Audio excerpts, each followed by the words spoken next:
Hey, 42 here. In 1977, the world was introduced to the most famous haunted house in history. The first line of this not-so-humble abode's address, 112 Ocean Avenue, might not ring any bells, but the second surely will. Amityville.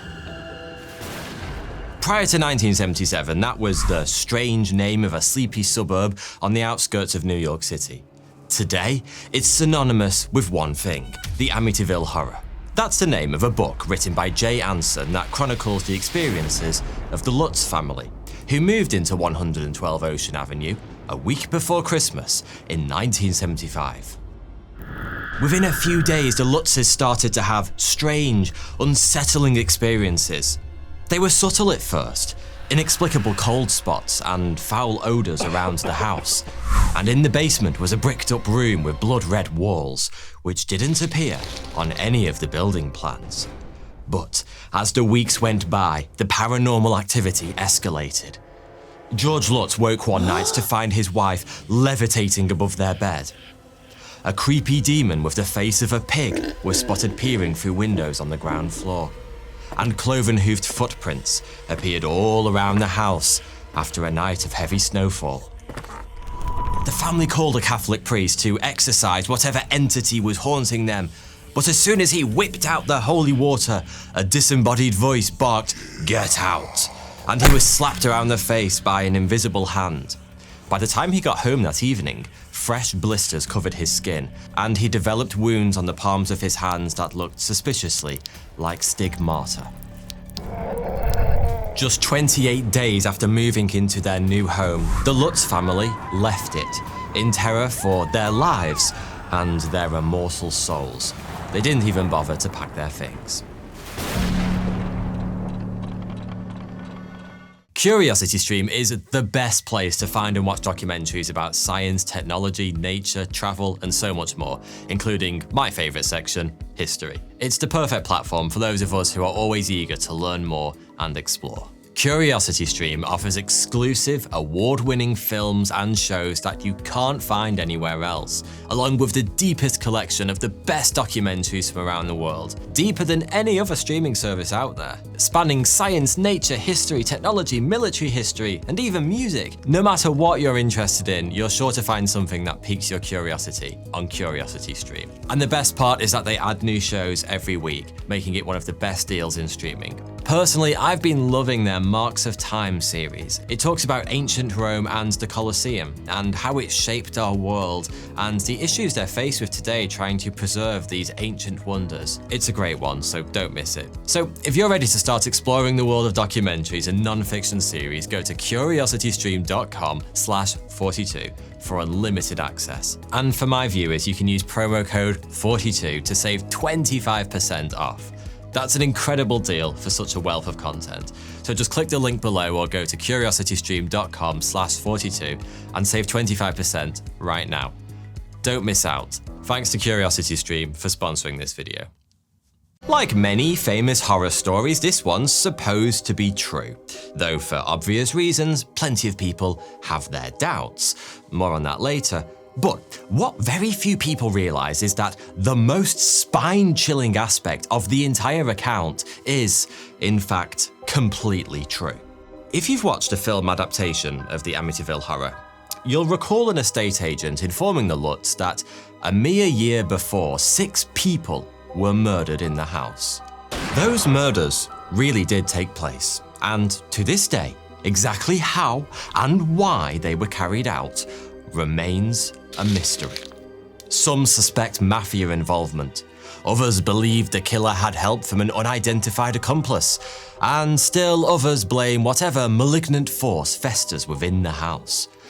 But one thing is for certain. In this case, the reality really is far scarier than fiction.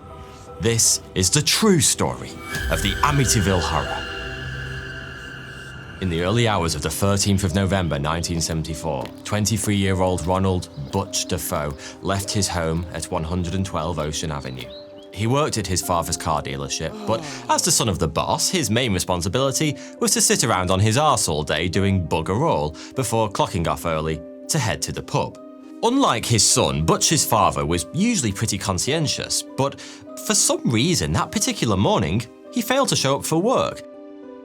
It wasn't like Ronald Sr. to take a day off, and it was practically unheard of for him to do so without telling someone. Butch called home from the dealership to find out what was going on, but nobody answered the phone. That was odd too. Butch lived with his parents and his 4 siblings, and there was almost always someone at home. Butch was befuddled, but went on with his day. As usual, he left early and went to see his girlfriend before heading to the local bar to meet some friends around 6 p.m. Throughout the day, he called home periodically, but there was still no answer. By this point, Butch was beginning to get worried, so he left his friends at the bar and walked the 5 or so minutes home. The family's cars were parked in the drive, but the front door was locked, and when he rang the doorbell, nobody answered. Butch didn't have a key, so he nipped around the back of the house and climbed in through an unlocked window. Inside, he soon discovered why nobody had been answering the phone all day. Every member of his family was dead. Shortly thereafter, the police turned up to a grisly scene. Butch's parents and his 4 siblings were all found lying face down in their beds, shot by an unknown assailant. Amityville was simply not the kind of place where such horrors happened, and the local police were baffled. There was no sign of a forced entry, and nothing had been stolen. Struggling to see a motive for the crime, they asked Butch, who was now sobbing uncontrollably, whether he knew anyone who might have wanted to hurt his family. As it happened, he did. Butch's great-uncle, Peter Defoe, was a capo regime in the Genovese crime family. In other words, he was mafia. A few years earlier, one of Peter's criminal colleagues, a hitman, Louis Fellini, had laid low at the Defoe residence for several weeks. During that time, Fellini and Butch's father apparently fell out. Butch thought the murders might be some kind of payback. Fearing Fellini might target the sole Defoe family survivor, Butch was taken into custody for his own protection. The police, meanwhile, began searching the house for clues, and it wasn't long before they made a break for it. To their surprise, the vital evidence wasn't found near any of the bodies, but in the only bedroom the killer apparently hadn't visited, Butch's. Tucked away in a corner were a couple of empty cardboard boxes, which turned out to be the packaging for 2 Marlin rifles, one a .22 caliber and the other a .35. And sure enough, the police later confirmed the murder weapon was a .35 caliber Marlin rifle. Unsurprisingly, suspicion befell Butch, and his story started to shatter. In his statement, he told the police exactly what I just told you, that he got up early, went to work, then visited his girlfriend, went to the bar, and finally discovered his entire family dead in their beds. That was plausible enough, and Butch had solid alibis for all of it. But there was one small problem. According to Butch, the murders occurred after he left for work, but forensics findings put the time of death at between 2 and 4 a.m. Since Butch claimed to have left the house sometime after 4 a.m., he would have been home during the murders. Cornered by his own testimony, Butch immediately changed it, claiming he was indeed at home when Fellini murdered his family, but for some reason the hitman had decided to spare him. It was an obvious lie, but why had Butch spent half the day feigning concern for his family if he knew they were already dead? Why hadn't he reported the crime as soon as Fellini left? And for that matter, why even lie in the first place? Unsurprisingly, Butch had no answer to any of these questions, and with his flimsy fable torn to shreds, he made a full confession. In his own chilling words, "Once I started, I just couldn't stop. It all went so fast."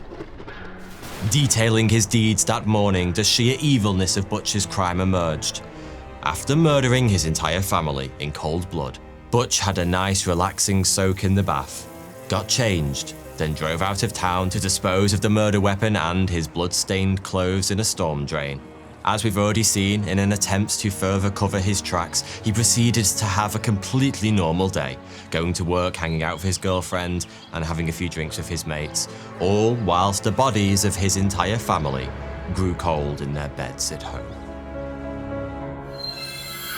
Butch was put on trial for 6 counts of murder. His defense lawyer, William Weber, tried to convince the jury Butch was innocent on the grounds of insanity, but the ploy failed. Butch was sentenced to 6 consecutive jail terms of 25 years, 1 for each of the family members he'd slain. In many ways, it was an open and shut case. Along with Butch's confession, there was a whole boatload of evidence that he was the killer. But when you think about it, several aspects of the crime just don't add up. Butch Defoe fired 8 shots that night, a pair for each parent and 1 for each sibling. And forensics confirmed the bodies hadn't moved post-mortem, meaning all 6 members of the family were slain in their beds. As you've probably noticed, guns are loud. The house at 112 Ocean Avenue is pretty big, and the bedrooms are split across 2 floors. It would have taken Butch several minutes to move from room to room as he systematically snuffed his nearest and dearest. Which leads us to a very obvious question. How the hell did nobody wake up?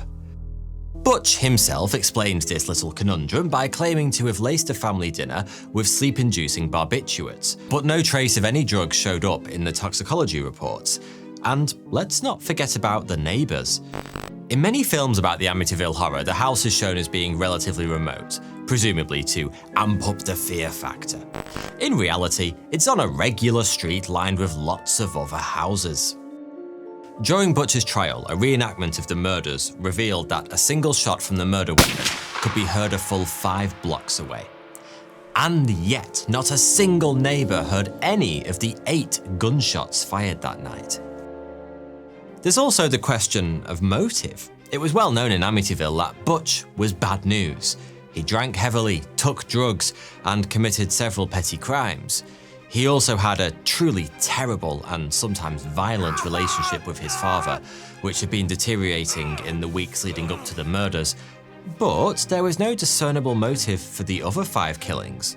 Butch was even said to be particularly close to Dawn, the eldest of his 4 younger siblings.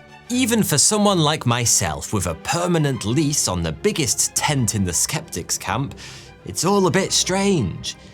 Add it to the Lutz's story of pervasive paranormal activity and demons lurking in the dark, and you have to ask yourself, is it possible that the whole thing might actually be true?